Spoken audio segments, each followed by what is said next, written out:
will go ahead and get started. I am going to start with a nice deep breath. Feel free to join me. Deep breath in through the nose, out through the mouth. Just kind of sink in, shake it up. That feels really good. Let's go ahead and do that again. Maybe bring the arms overhead this time. Inhale. Exhale, bring them down to the heart. Always feels good to add a little sound to that exhale as you shake out and ground in. Let's take one more breath together. Deep breath. Open mouth, cleansing exhale.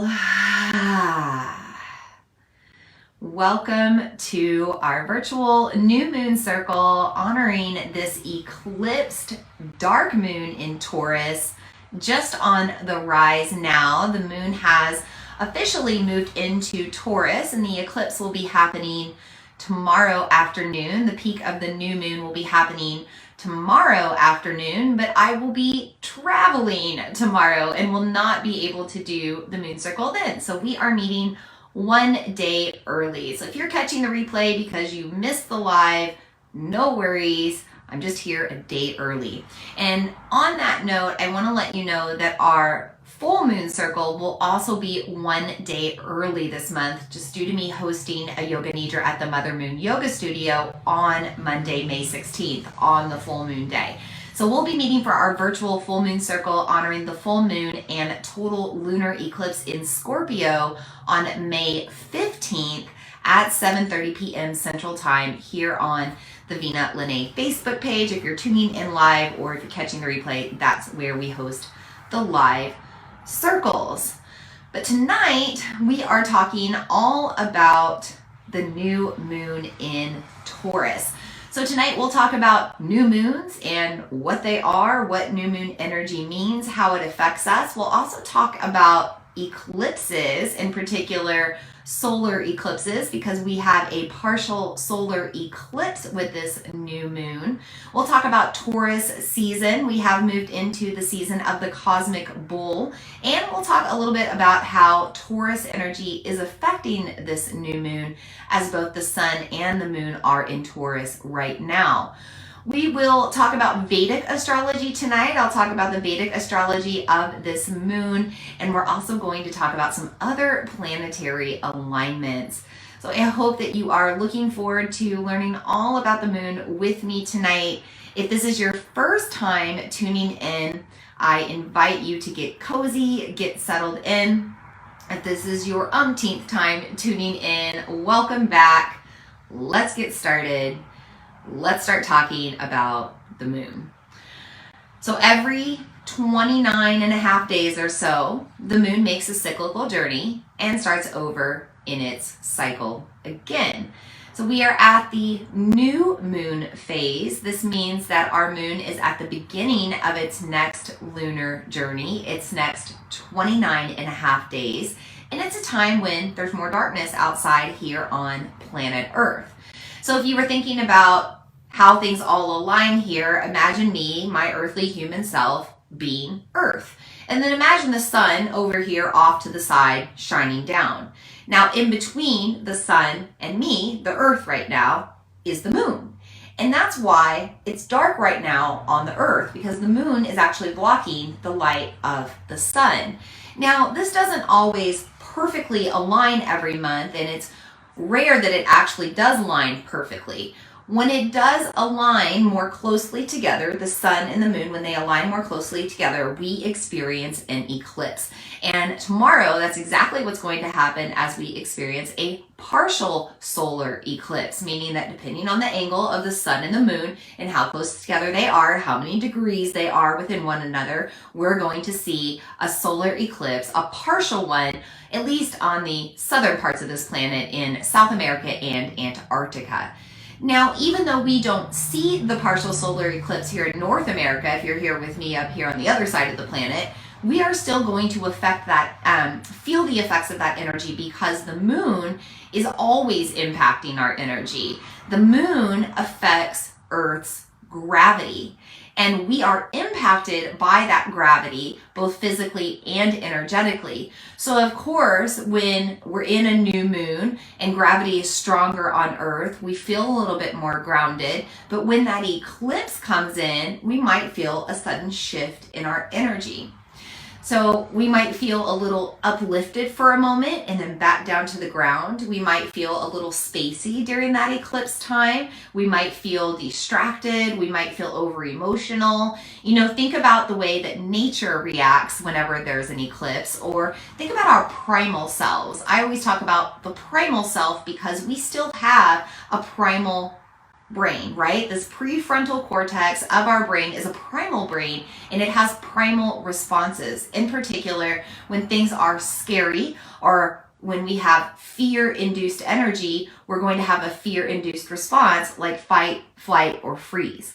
So in primal times, when there was an eclipse or a partial eclipse, imagine all of a sudden you're going about your day and then it goes dark in the middle of the day. And nature kind of freaks out, and the animals freak out. Well, you're going to freak out too because you've probably never seen that before. Total solar eclipses are very rare. Partials are a little bit more common, but still it's going to impact that solar light. And our primitive self, when we were experiencing that, we got a little worried that the world was going to end. And so there's still this deep, deep programming within us that maybe makes us feel like the world is going to end when an eclipse happens. Now, we're smart enough to know in modern day times that the world is not going to end, but again, we cannot help from operate within this primitive brain. So you might have a weird response energetically or emotionally tomorrow. Your mood just may be off, and that's because of the eclipse. Now, new moons are also a time of new beginnings, right? And we feel a little bit of a shift to begin again or start over. This is a great time to shift your habits or start new intentions or start new daily ways of living. This is a great way to kind of let your old life and old way of living die and then start a new one, which we can do every time we come into a new moon, but especially when we have an eclipse. We can bring ourselves into that primitive self and say, yes, okay, we're feeling as if the world's going to end. We're going to allow a piece of our world to end so that we can open up to a new world and a new beginning. Now, before I go further, I want to bring in the elements of this planet. We're talking about the moon. This moon is relative to our planet. It's unique to our planet. It affects us as humans. And so I want to bring in other earthly elements that we're also impacted by just by being in this human experience. Now, I always bring in the 5 elements into our moon circles. And if you don't have these elements, it's totally cool. You're connecting to me through the ether, through the internet, or through the audio space, through all of these wavelengths of communication. These withstand space and time. So all of the materials and the elements that I'm using today, you're going to feel the energy of those even though you don't have them. Now, if you have them, great. You can also use these elements within your own moon circle or tonight in our circle or during your own ritualistic time. And also, if you are tuning into this in the future and you're catching the replay, again, this is in the ether, it withstands time, you're still going to feel the energy of all of the magic of these elements. So I always start with the element of earth. By the way, I'm on a busy road. We're going to close the window after I smudge, but I want to keep it open for now. So just ignore that background noise. It's a busy time right now with that eclipse energy. So we're going to start with the earth element. I usually work with some sort of gemstone or crystal during a new moon and a full moon. Who am I kidding? Every day, right? How many of you work with crystals every day? Shout out in the comments if you do. But I'm going to bring in the element of agate. And agate's pretty common. There's all kinds of agate. I'm not specifying any kind, but look how different these are. So this one is clear on one side. It almost looks like a carnelian on the other side. It's got that red running through. How beautiful is that? Clear on the other side. And then here's another one about equal length, clear on one side with a little speck of pink. And then you turn it over and it's got like this rainbowy pink other side to it. So agates are really unique. They come in a lot of colors. They're usually a nice smooth palm stone that you can hold, and they're very grounding. So you can hold these in your hands and they're very soothing to the energy. They're very calming to your energy. Just the smoothness of the rock, you can kind of run your thumbs over that, or you could like rub that on your legs or on your skin, you know, whatever you need. I also like these smooth palm stones for kind of rubbing along the vagus nerve, along the forehead. So anything you need to calm your energy, agate can be a great crystal to do that. Now I'm also bringing in the energy of a geode. So I love geodes because they have a lot of potential within. Like if you saw this from the outside, it would look like a rock.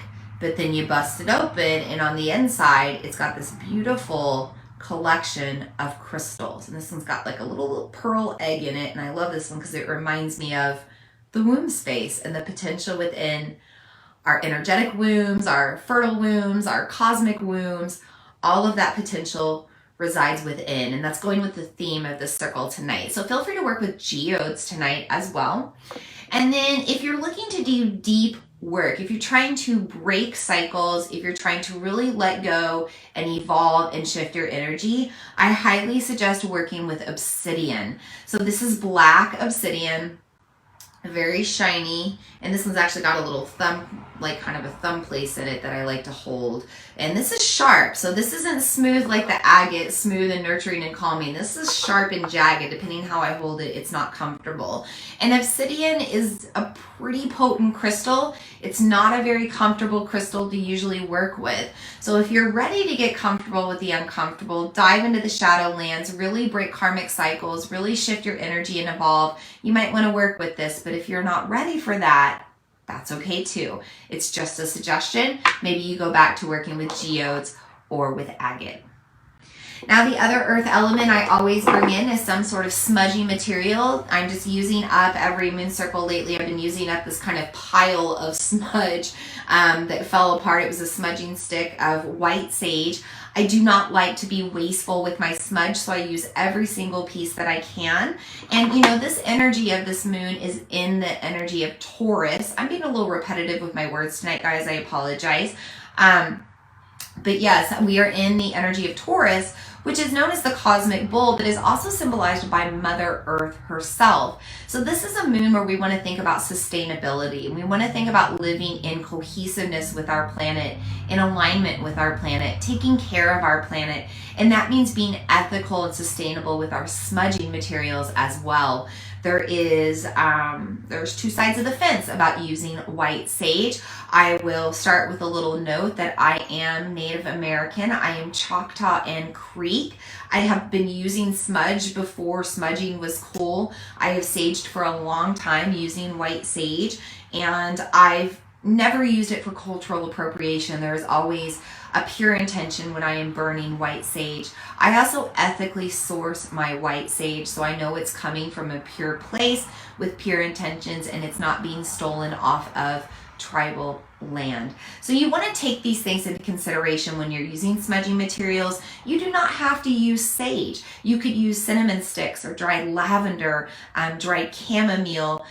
You could burn Palo Santo. Again, there's some ethical things there. You want to make sure it's harvested sustainably, transferred sustainably, but keep in mind those things when you're smudging with this moon as well. So I'm going to combine this white sage with the element of fire. We're just going to let that go ahead and ignite.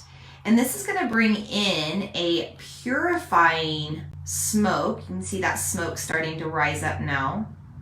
I'm really going to light this on fire tonight because this eclipsed moon is a time of ultimate new beginnings. And when we when we smudge and we bring in that sage smoke, we cleanse and we reset our energy. So I'm going to bring that to you to start and let you cleanse and purify. I'm going to bring it to myself. I'm going to bring it around me. Oh, it smells good. Around the tech that we are communicating with, and just all around in general.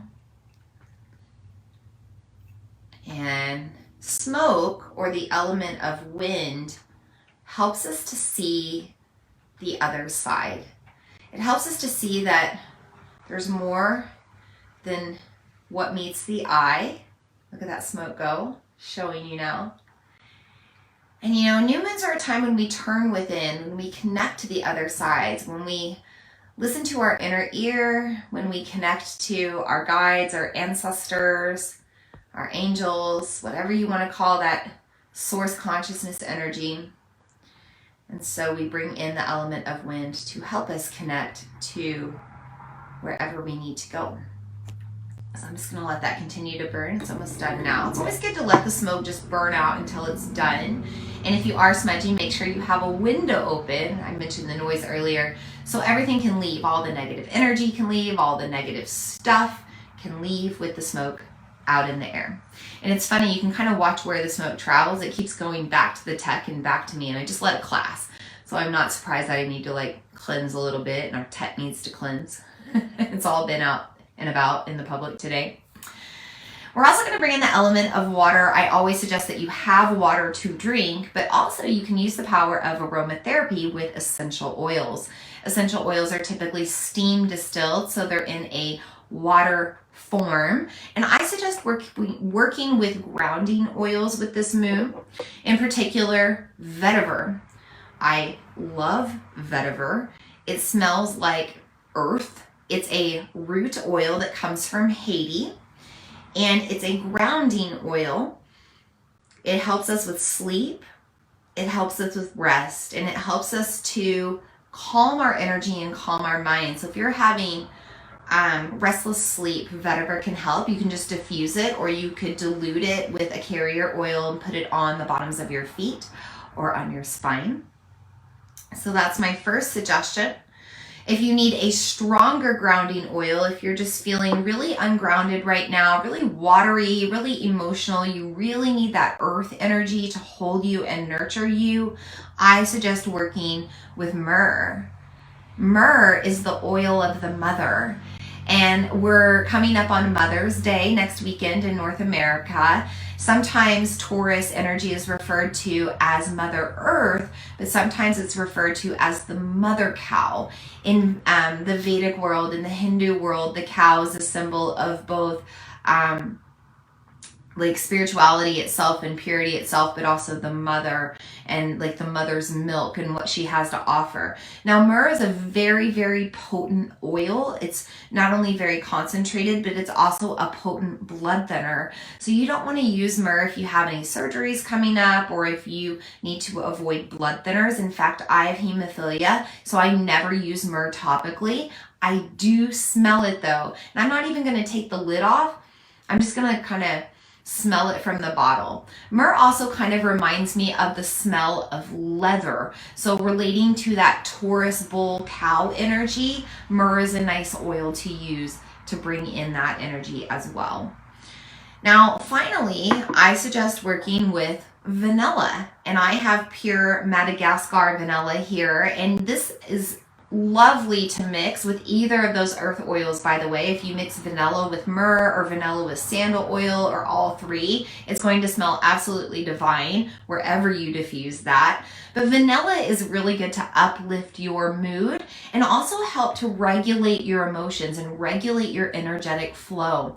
So new moons are a time when we're pulled to the earth, we're connected more to Earth's gravity, and when we feel a little bit heavier or down in our body, it can bring our mood down as well. We could also be just really feeling the human experience right now. There's a lot going on in the human experience that we apparently need to cleanse because the smoke is going crazy now. Whatever you all are going through right now, I'm bringing it to you right now to cleanse, because yeah, this human experience can sometimes be a downer, right? Like we've got global war going on right now. We've got power shifts and struggles.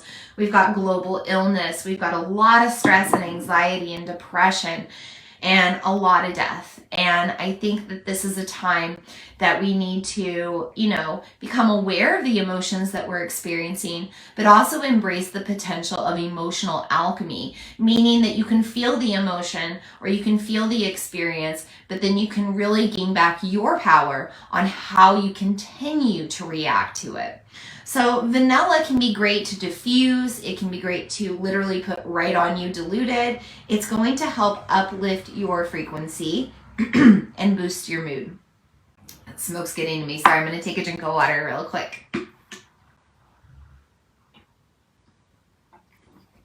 All right. And finally, the fifth element I already mentioned, but it's the ether. It's the space that we're communicating in, whether you're listening to this on audio in the replay of the podcast, or watching my replay on video somewhere, or watching it live.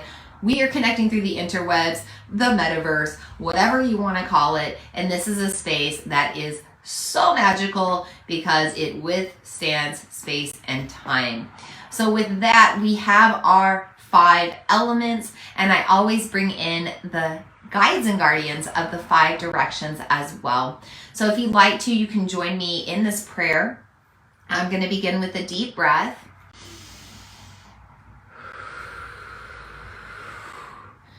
And I'm going to bring my arms up and around clockwise to invite in the energy. First of the guides and guardians of the East, welcoming in the energy of air into our circle tonight. Taking a deep breath to slow down, taking fresh breaths to start again, to kind of breathe away what no longer serves and breathe in new prana, vitality, life force energy. The energy of air also symbolizes new beginnings, and we begin now with this eclipsed new moon. And we thank the guides and guardians of the East for being in our circle tonight. We also invite in the guides and guardians of the South with the element of fire. Fire igniting with this partial solar eclipse that arrives with this new moon portal, knowing that fire is an element of transformation. Once things come into contact with fire, they are never as they were before. And so we invite in the fire into our circle tonight to invite in the change that we need to make. Help us make it with ease. Help us burn away the past that no longer serves. We thank the guides and guardians of the South for being in our circle tonight.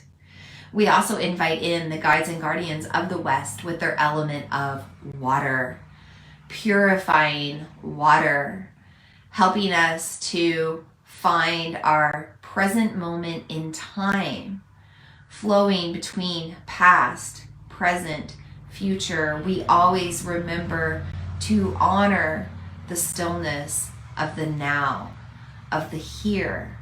And as this new moon comes in now, we're invited into that sacred pause to simply float in the waters of the present and let this experience offer to us whatever we need to receive. We thank the guides and guardians of the West for bringing in their element of water to our circle tonight. We also invite in the guides and guardians of the North with their element of earth, with this earthy Taurus moon grounding us in to our human experience. And as we experience everything we're going through now, we invite in the guides and guardians of the North, our ancestors, and the generations coming ahead of us in the future, 7 before, 7 behind. Although we don't understand this here, time is not a construct to be on this planet. And so we invite in all of the guidance we need in the earthly realms and through our ancestral lineage to be with us in our circle tonight. We also invite in the guides and guardians of the ether, the spirit realm, the 5th dimension, a space that withstands all that we are in right now, that moves beyond our planet. Archangels, angels, deities, cosmic races. We know that this new moon is bringing in Palladian light codes, Palladians. We invite them in now, and any other energies of source consciousness that we need to break old karmic patterns and programming. We thank you for also being in our circle tonight. With that, our circle is officially open. We'll talk about some of those things I just mentioned. But if this is your first time watching, by the way, I just want to say hello. sort of forgot to do that at the beginning. But I am your host, Vina Lene Rachel. I am a moon priestess, an intuitive, a channeler of the divine. I host these circles every new and full moon to the best of my ability. Right now they're on Facebook. I'm hoping to expand that soon. And we always offer the replays up everywhere I can. So YouTube, my website, and on my podcast. So we've talked about the new moon, we've talked about eclipses, but we haven't talked about Taurus energy. Shout out if you're a Taurus. By the way, if you're a Taurus on the transmission, feel free to put that in the comments or in the chat. Taurus energy is the sign of the bull. It's the second sign of the zodiac. So we just moved past Aries season, the first sign of the zodiac. Aries was a sign of fire, a time to ignite our change or ignite our excitement for change or ignite action towards new projects. Now we move into Taurus. Taurus is an earth sign. Taurus is all about grounding our dreams into our earthly reality, continuing to find the daily habits, the regular rituals, the routines, the ceremonies that keep us grounded in, that keep us, cyclical, that keep us coming back to ourselves and keep us coming back to our dreams, intentions, and ambitions. Taurus is also a time for anger and emotional management. Taurus, known as the bull, can be easily provoked.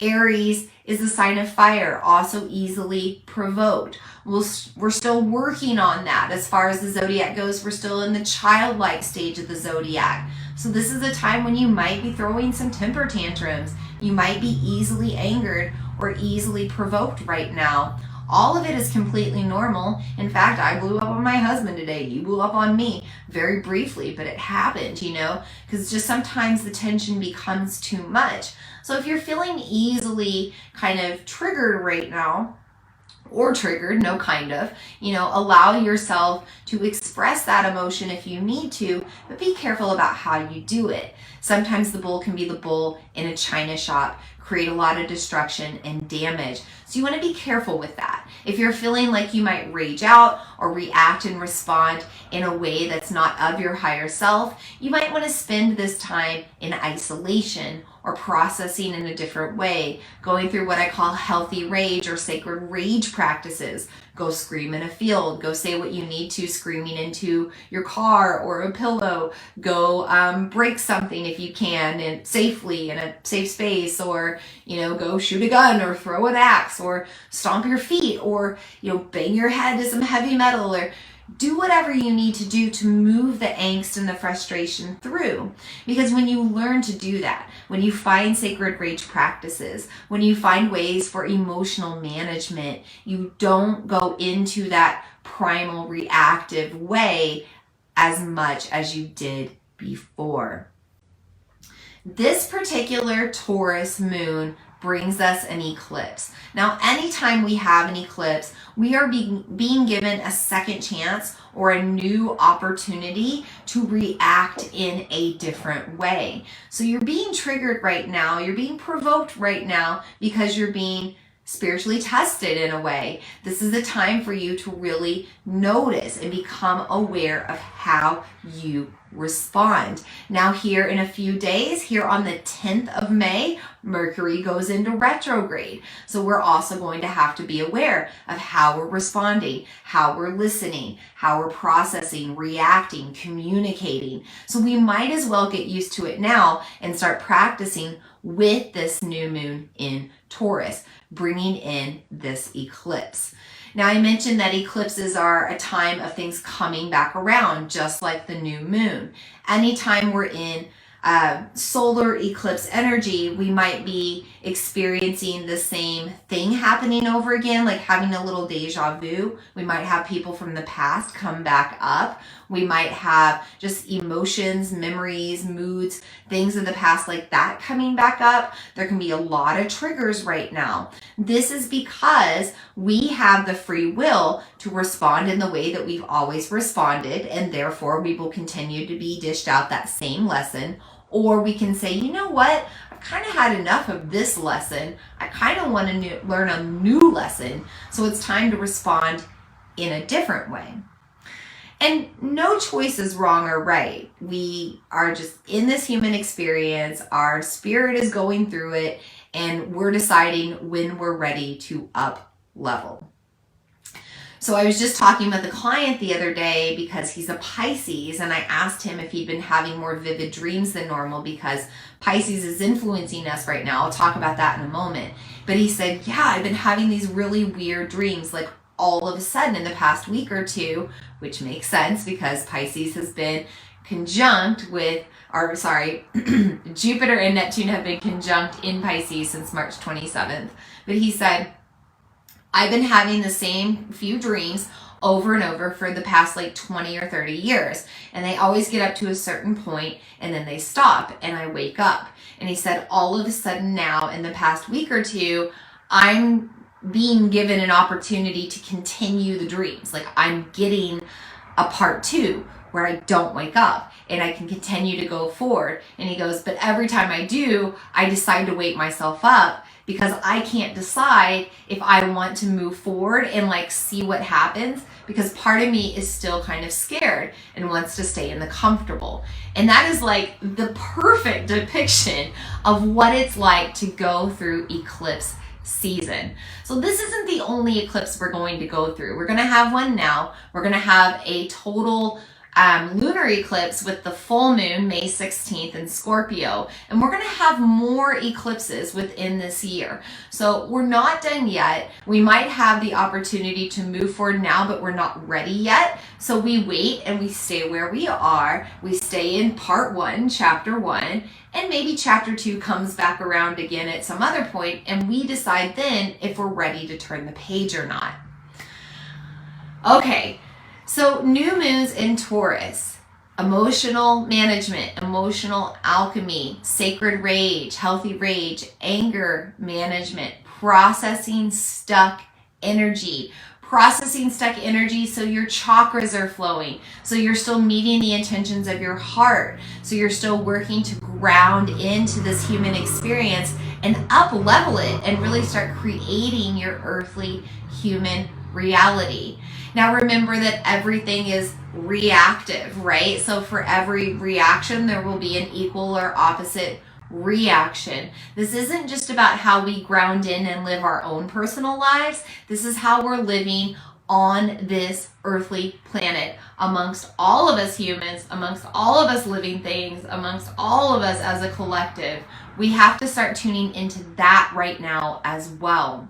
So this particular eclipse new moon in Taurus is saying, what can you do? What can you bring into this world? Or what kind of gifts do you have? What kind of service do you have to offer that can better the greater good, that can help others discover their source consciousness and their heart frequencies and their gifts that help up-level society? You know, how do we bring all this stuff out into the world and not just keep it within?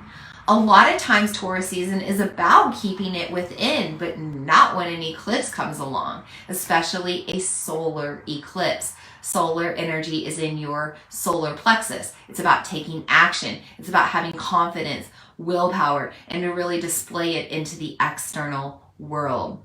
So for example, I'm really into the moon, right? So I want to make sure that I'm using my knowledge of the moon, not just for myself, which is great. Using the moon has totally changed my life. It has helped me find so much success in meeting my goals and managing my emotions and understanding my energy.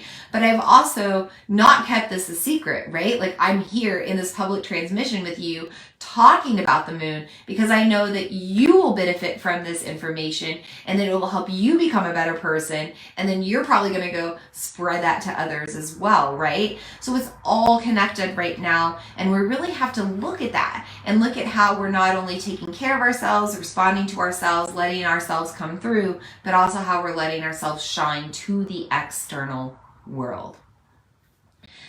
Now, I just talked about Pisces.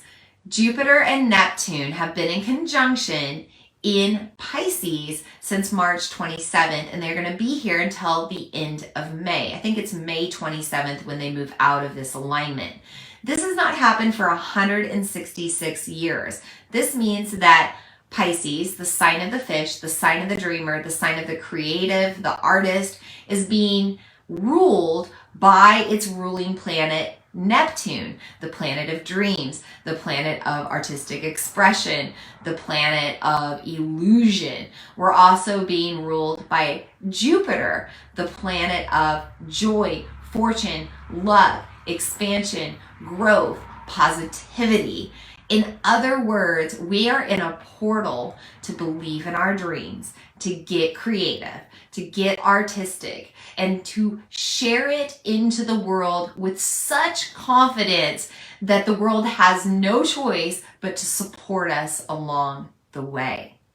It's time for you to release your gifts into the world, sisters and brothers. It is time for you to redirect your energy and take a different path. And I know that can be super scary sometimes. It was so scary when I first started talking about astrology and the moon because it's out there. And there are people here locally that truly think I'm out there. And that's cool because I am out there. I want to be out there. I like being out there. But in the beginning, I was scared to be out there like that, right? So I'm encouraging you to try to get over that fear, to trust that the universe is supporting you, that you have an alignment that hasn't happened in over 100 years, and you are being encouraged now to live from whatever brings you joy and whatever helps bring out your magic. Okay, let's shift over to the other side of the world, the eastern side of the world, and let's talk a little bit about Vedic astrology. I'm no expert in this, by the way, but this is something I became intrigued with when I went to India about 5 years ago. It's just something that really makes sense to me, and it's funny because Vedic astrology tends to align with Western astrology. Some of the same messages tend to be there. Oh, and by the way, I didn't mention this, but in Western astrology, how do you know what sign the moon is in, right? Well, anytime we're in new moon energy, we're aligned with the sun. So we're taking on the sign of the current sun season, which is Taurus. So that's how we get the new moon in Taurus. Now here in 2 weeks, the moon will be on the opposite side of the earth, reflecting the sun back onto the earth in full moon energy, which means that it's opposite the sun season, and Scorpio is opposite the wheel of, or opposite Taurus on the wheel of the zodiac. So that's how you determine the signs of the new moon and the full moon. Okay, going back to the Vedic side of things. In Vedic astrology, this moon is in Bharani Nakshatra, Bharani Nakshatra. And this is known as the star of restraint and the star of desire.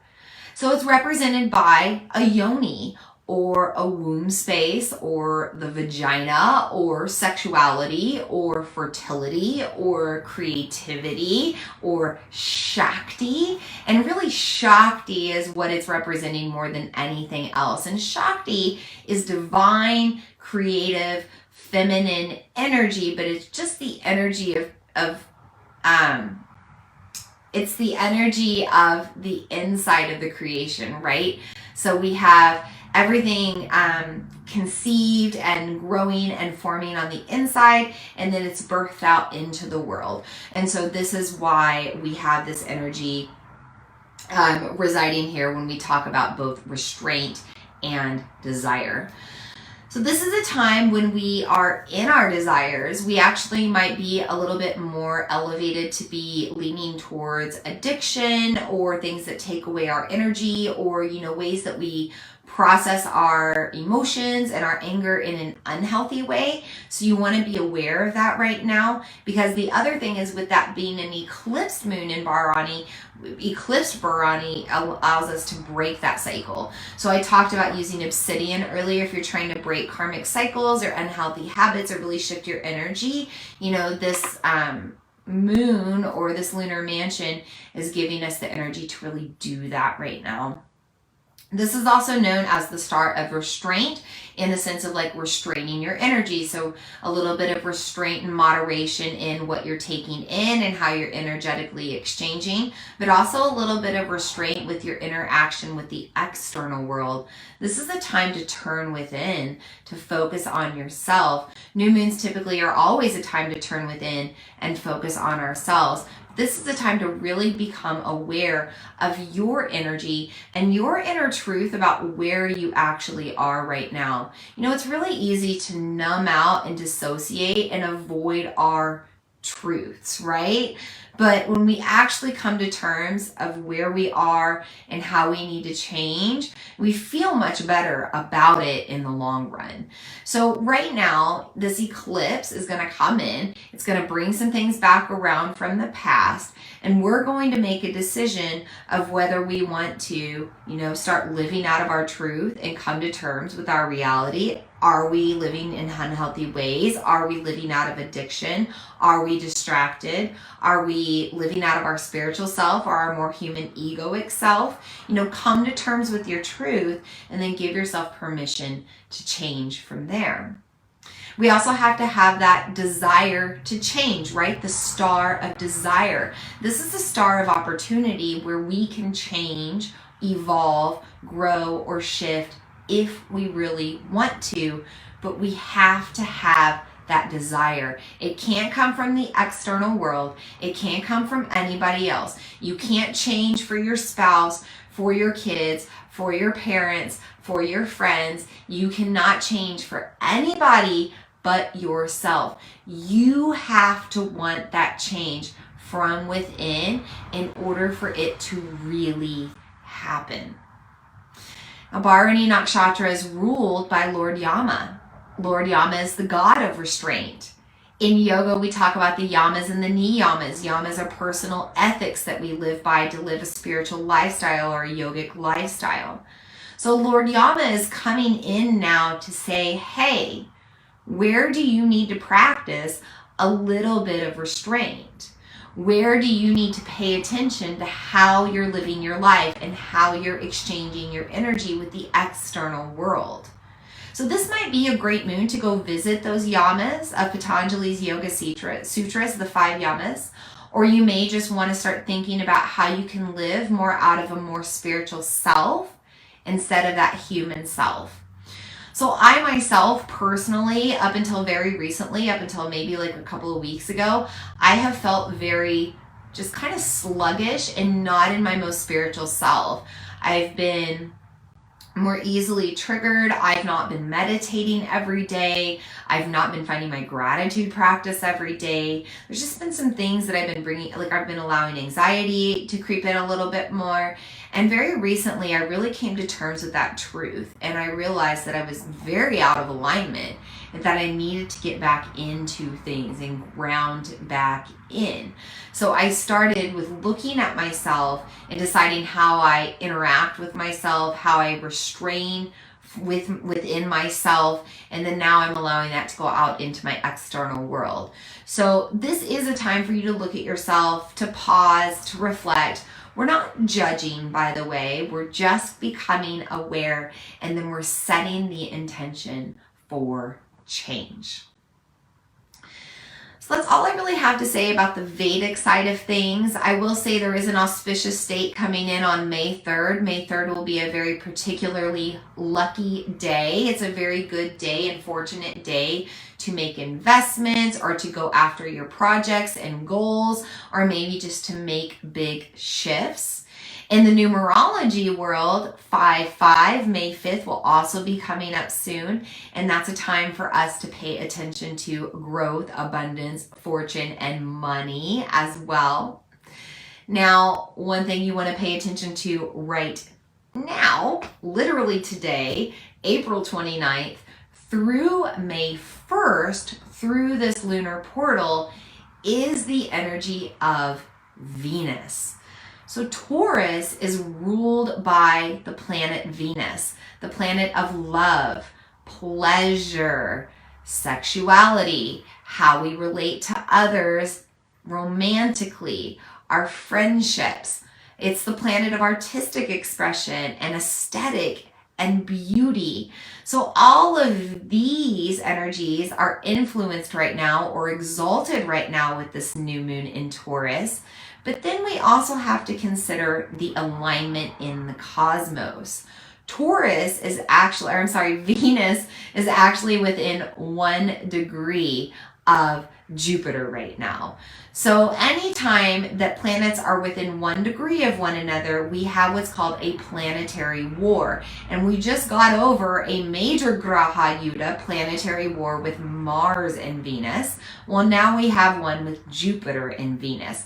So we have to think about Jupiter, the planet of expansion, right? Like the planet of the gods, the planet of Dharma, this life experience, coming into contact with Venus, the planet of self, the planet of pleasure, the planet of love. We're going to have some exalted feelings with our heart right now. We're going to have some exalted feelings around desire. And again, we may have some attachments to addictive substances that are not healthy for us. Jupiter is kind of the cheerleader planet, and it's like, go have fun, go for it. Yeah, you should always have joy and fun and excitement in your life. Whatever elevates you, man, whatever lifts you up. And then Venus is like, yeah, I just want to feel good. I just want to go with the flow. I just want to be light and airy, and I just want to like create art and not come to terms with reality and never have to work a day in my life and everything comes easy. And that would be great. And we can all have that at some point in our life, but life is about balance, right? We have to have both. And so right now, this planetary war comes in to say, hey, take caution. There's a little bit of tension right now between what's fun and what's pleasurable and what's actually for your greater good. Make the shifts you need, make the healthy habits or, shift into your healthy habits, really shift your energy to support a better you right now. So I'm not going to do a particular practice today. I'm actually going to send you somewhere else to do a practice with this new moon. I'm going to suggest that you do a yoga nidra.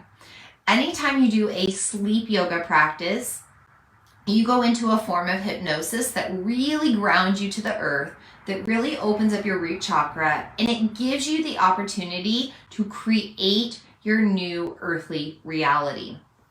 Your new human earthly experience, you have the power to co-create it, and you can do that through the practice of yoga nidra. I mentioned earlier that, we're moving into new light frequencies. I'll talk about that in just a minute, like a little bit more. But yeah, you can co-create your reality. This is kind of old news now. We're in the 5D reality. We're actually moving to like 60 and 7D realities now with the metaverse and more things happening in the internet and the ether and everything else. So make sure that you really trust in that ability to co-create. Go over to my YouTube channel. On the Vina Lene YouTube channel, there is a yoga nidra. There's actually several yoga nidras, and you can go practice those there. That's a great thing to do with this new moon and with this new moon portal, with this eclipse energy. Eclipses are not a time to be outside, so it's a good time to be inside, meditating, resting, sleeping, and dreaming. So practice some yoga nidra during this time to help envision the reality that you want to co-create. So this particular eclipse, this first eclipse of the eclipse season, this is a new eclipse season, by the way, a new eclipse series. We are being ushered into Palladian light codes. And the Palladians are a cosmic race. They're a galactic race, whatever you want to believe there, but they were here in the beginning. And there was some conflict between the Lumerians and the Atlanteans, and the Palladians were kind of watching down from above, they had their hands in the mix as well. And it's taken us a long time to get where we are now, where we're at the consciousness level where we are now, to finally reprogram some of this old primal DNA that still remains with the Atlantean culture, with the Atlantean programming. So Neptune, right? Neptune, the planet of the ocean, Neptune ruling Atlantis, right? Neptune is in conjunction with Jupiter in Pisces right now, and we are being ushered in a wave of change. We're moved into the age of Aquarius now. We're kind of riding the waves of the age of Aquarius right now, and we're breaking out of our Atlantean programming. Atlantean programming being selfish, not believing beyond the self, not believing beyond the external of this planet, not believing in the connection of the moon, of the other planets, of the energies that we can't see, of everything else around us, not believing in our ability to integrate within one another and blend our consciousnesses, right? There's a lot there that we're working through. And so the Palladian light codes are going to come in with this eclipse. Once the eclipse is over and the light bursts forth again, we're going to have new Palladian light codes coming in. Now, another name for these light codes are Christ consciousness light codes. And that's what we're being ushered into right now, is a Christ-like consciousness, right? And this isn't about Christianity. This isn't about religion. This is about higher consciousness living, higher consciousness mindset, knowing that we can communicate with source from within, that we don't have to go inside a building or have somebody else help us do it, that we have the ability to create our inner peace, that we don't have to rely on somebody else to create it for us, that we have the ability to bring our gifts forward and that we can support ourselves. We don't need other people to make us have that faith, right? It comes from within. So you're going to feel a real shift in your way of processing, thinking, contemplating. Kind of all of that is going to be impressed with this eclipse coming in on this new moon. So pay attention to that. Pay attention to how you feel on the other side. You know, come like Sunday or Monday, how do you feel in your energy? How do you feel in your way of thinking, your way of responding? How do you want to move forward towards this life that you're living in right now? So I'm going to take a deep breath. I'm going to grab a drink of water. I want to share the tarot cards that I pulled for this new moon, and then we're going to close our circle and be done tonight. Feel free, by the way, to put anything in the chat that's coming through. Any questions, anything else? I'll grab these cards. And I'm going to start by taking a deep breath just to reset.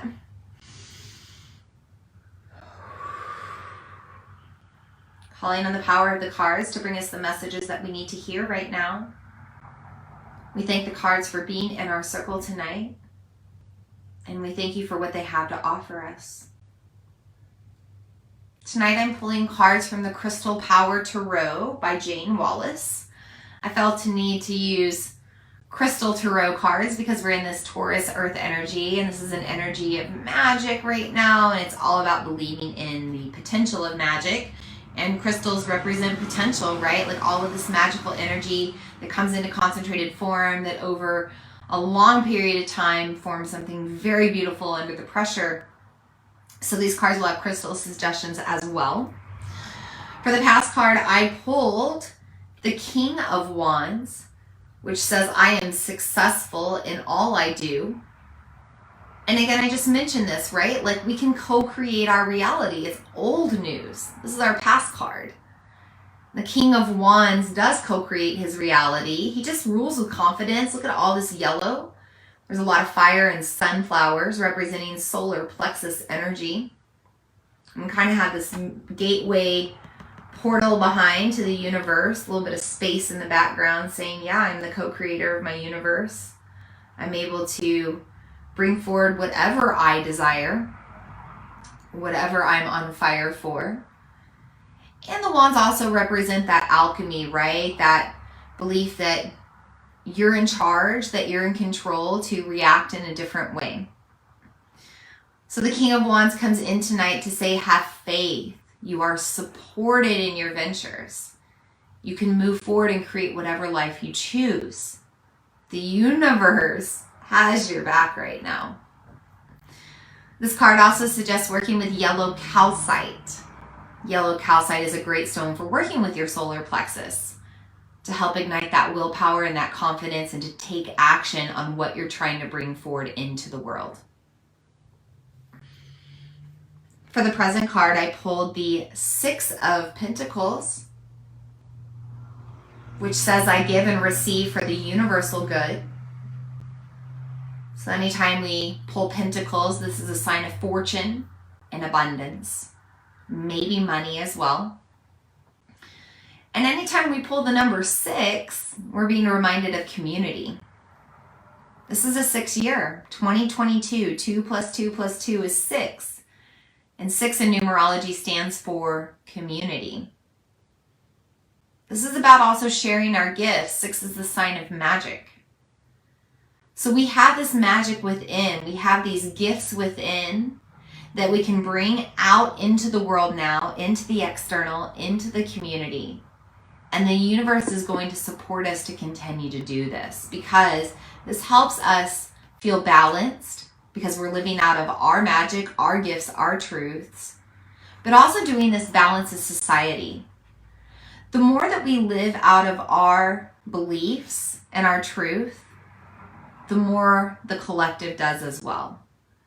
And we all gain that confidence to be our unique, magical selves. So the Six of Pentacles comes in now to say, hey, believe in your magic, bring it out into the world, and use it to up-level the greater good. This card is also suggesting that you work with malachite. Malachite's really cool. It's a green crystal. It can be kind of furry looking almost at times. It works with the heart chakra. And it also works with the concept of money or fortune or abundance. For our future card, I pulled the King of Cups. I am my own anchor. Anytime we have the cups, we're dealing with emotion, sacral chakra, internal tides, internal moon, lunar energy. There's a fish swimming on this card. Pisces is influencing this. This is kind of like King Neptune here. So there's a lotus rising up in the corner of the card. We're breaking away from these old Atlantean programming ways. We're living out of new consciousness. We're becoming more creative. We're trusting in the moon and how it affects our energy. And we also know that we're always in control, that we're the anchor. We don't rely on anybody else to make the change or spark the desire. We do it for ourselves. We also don't let anybody else really impact our emotions or trigger us. We stay in control. The cups can also represent sacral chakra, which is where your creativity resides. This is a time that you might really want to embrace your creative energy with this Venus-influenced moon ruling over Taurus right now, Venus being beauty and art and aesthetics. So the King of Cups is saying maybe you need to process your emotions with a little artistic expression. Or maybe you just need to believe that you can rise up out of whatever you're emotionally overwhelmed with. But you're always in control and you're always able to ground in an anchor.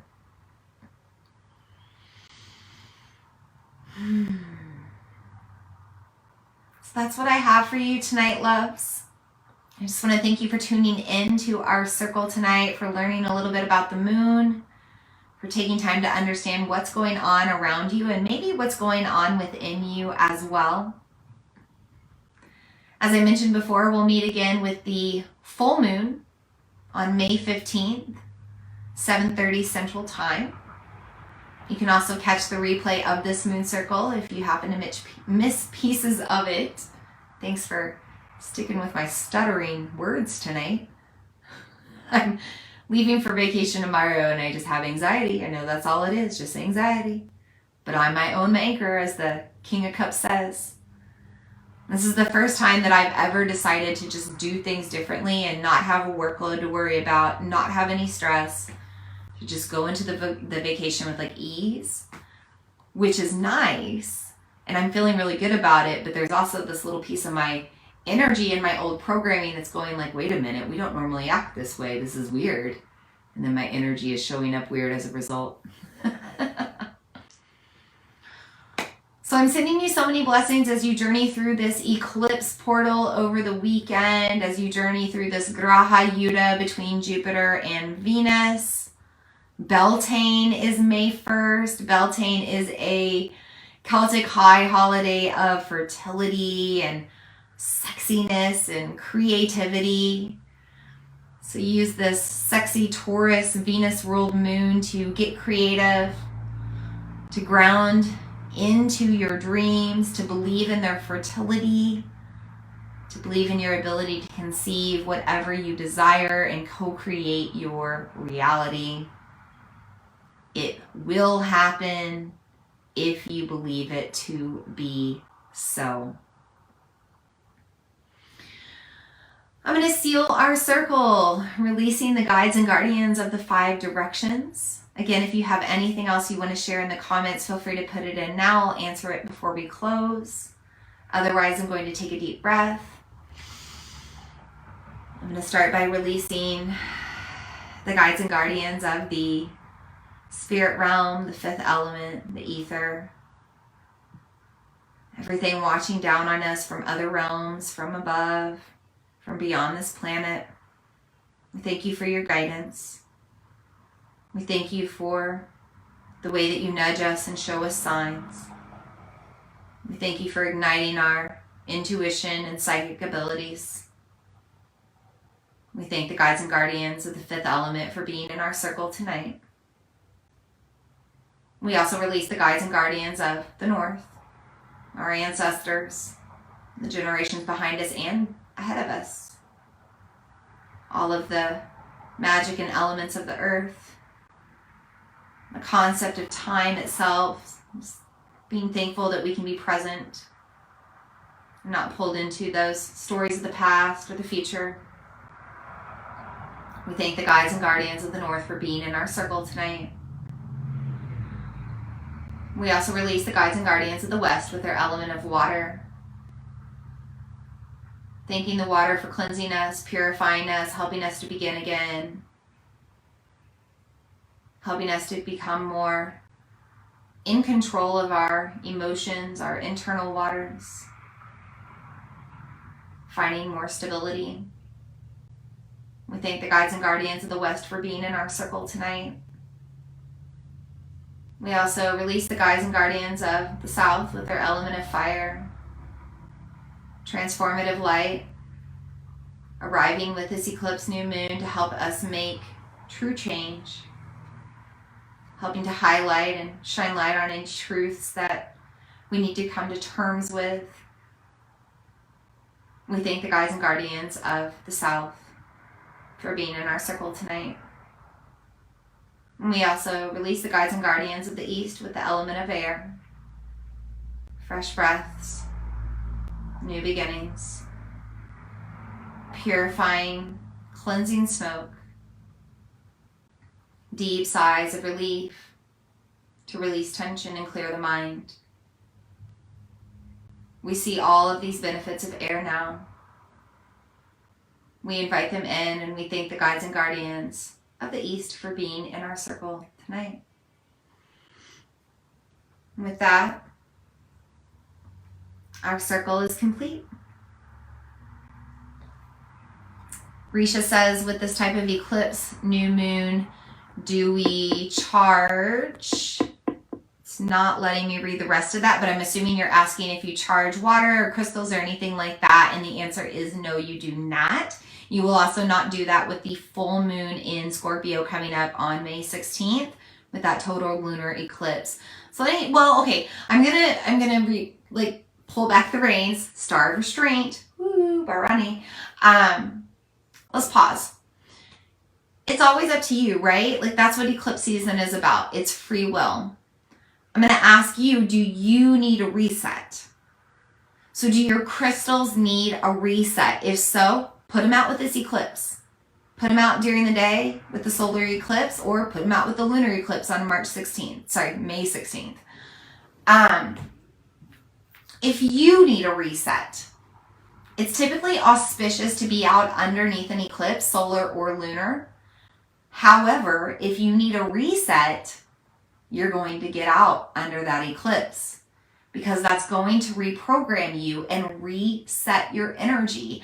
And I think that we could all use the reprogramming right now, right? Especially with these Christ codes, these Palladian light codes. Like, these are 60 and 70 light codes coming in to help us up level our frequency and reprogram, to get rid of that primitive primal response and that Atlantean programming. So we could probably all use the reset. But if you're feeling good where you are, if you're happy where you are, if you don't want the reset, then don't go out under the eclipse. It's up to you.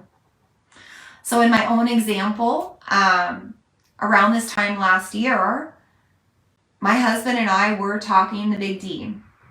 Divorce, yeah. We did not go on vacation.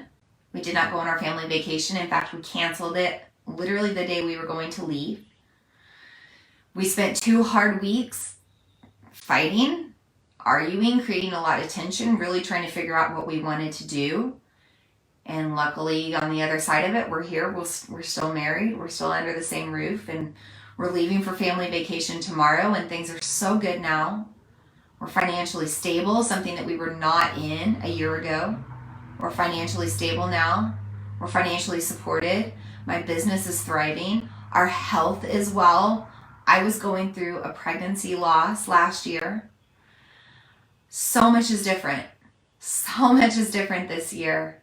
And I want to reset. I don't want this old programming, this old energy with our marriage, with our family structure, with everything going on. I don't want that to continue. I want a new life. I want a new marriage. I want a new family. I want a new relationship. I want all of these dynamics to be new. So I'm getting out underneath that moon tomorrow. In fact, we'll be driving underneath it as we go to Florida for our family vacation. And that was just circumstance. Like, I just find that the more I align myself with astrology and the moon and nature, the more that my plans just happen to align in a supportive way too. I needed the reset. Me and my husband and my son and our family, we needed the reset, right? So I'm excited to be driving it out and about underneath that solar eclipse tomorrow afternoon. And I'm excited to see what happens on the other side of it, especially because we return from vacation and return back to normal life after the eclipsed full moon on May 16th. So we're really taking this lunar portal right now to reset and reprogram and change and up-level and evolve. So hopefully that helps answer your question, Risha, about charging water, crystals, yourself, etc. with the eclipses.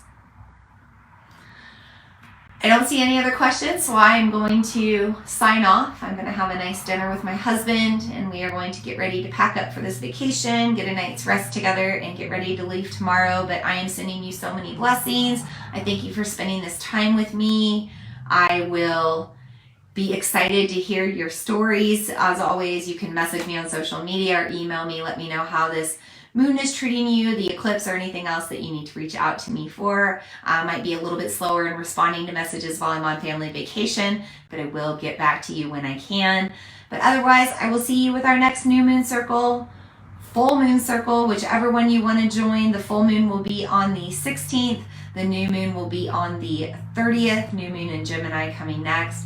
But either way, I will see you on our next moon circle. And until then, may we all be happy. May we all be healthy. May we all know peace and feel safe.